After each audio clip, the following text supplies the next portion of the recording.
कोकणातील प्रत्येक अपडेट जाणून घेण्यासाठी आजच माझे कोकणच्या सोशल मीडिया प्लॅटफॉर्मला लाईक, फॉलो आणि सबस्क्राईब करा। किल्ले रायगडकडे जाणाऱ्या मार्गावर महाड तालुक्यातील वरंडोली गावाच्या हद्दीत कार आणि दुचाकी यांच्यात भीषण अपघात झाला असून या दुर्घटनेत एका बाईक स्वाराचा मृत्यू झालाय। दुपारच्या सुमारास घडलेल्या अपघातामुळे परिसरात हळहळ व्यक्त केली जात आहे। मिळालेल्या माहितीनुसार राजेश बाबू जाधव हे आपल्या दुचाकीवरून वरंडोली गावातून महाडच्या दिशेने जात होते। यावेळी समोरून भरधाव वेगात येणाऱ्या कारने त्यांच्या दुचाकीला जोरदार धडक दिली।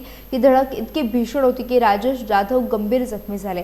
अपघातानंतर त्यांना तातडीने महाड ग्रामीण रुग्णालयात उपचारासाठी दाखल करण्यात आलं, मात्र उपचार सुरू असताना त्यांचा मृत्यू झाला। राजेश जाधव हे वरंडोली ग्रामपंचायतमध्ये शिपाई म्हणून कार्यरत होते।